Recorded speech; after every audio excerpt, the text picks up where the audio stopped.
So today is May 10.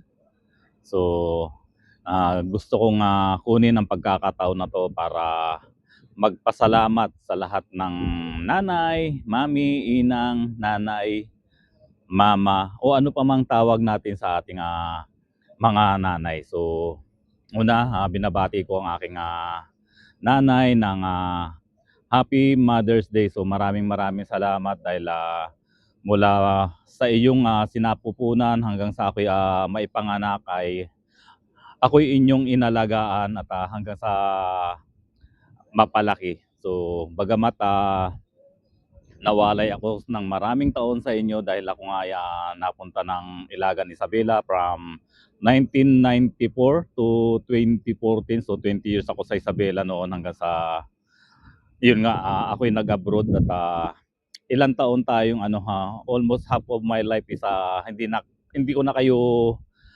nakasama. So gusto kong kunin ang pagkakataon na to para pasalamatan ang lahat ng mga bagay na nagawa nyo sa akin mula sa aking pagpapalaki, maayos na pagpapalaki, hindi lamang sa akin kundi maging sa aking mga kapatid. So maraming maraming salamat nanay, kay aming nanay Haning. So happy Mother's Day po at I love you so much. So hindi ko man na laging sinasabi sa inyo yan, pero sa kaibuturan ng aking puso isa nandun po talaga yung aking pagmamahal po sa inyo. So soon magkikita na naman tayo ulit sa aking pagbabakasyon diyan sa Pilipinas.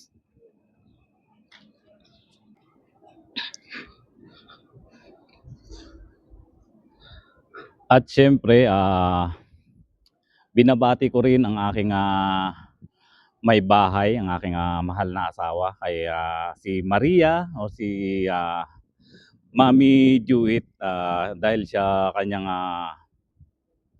pag-aalaga, pag-aaruga sa aming mga anak bilang nanay at nagsilbi na ring tatay mula nung ako umalis diyan sa Pilipinas. So siya na ang tumayong tatay at nanay ng aming mga anak. So happy Mother's Day kay Maria, kay Mami Jewit, ayan, sa aking mahal na asawa.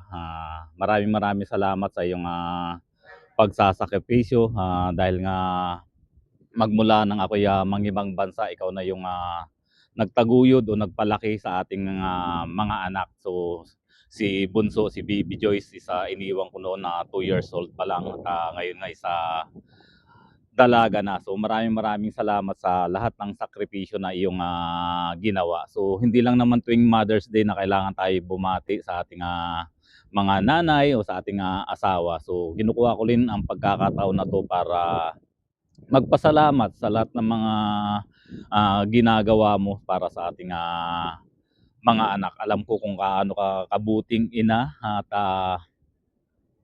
yun nga, kahit na malalaki na yung ating mga anak, dalaga at binata na isa, nandun pa rin yung laging pag-aalala kapag sila ay may pinupuntahan at inaabot ng gabi, talagang alalang-alala ka dahil nasanay ka nga na laging nandyan lang sila sa iyong tabi hanggang sa sila lumaki. So thank you so much at inalagaan mo silang mabuti at yun nga, lumaki silang may takot sa Diyos, mababait na mga bata dahil sa iyong pag-aalaga sa kanila. At bilang asawa, ayan, maraming maraming salamat dahil kahit na nagkalayo tayo, yung relationship natin is walang nagbago. At kung mayroong mga kumisan hindi pagkakaunawaan, yung nga nandoon na lagi nating inaayos yun na bago matulog hindi pwedeng hindi maayos yung mga simpleng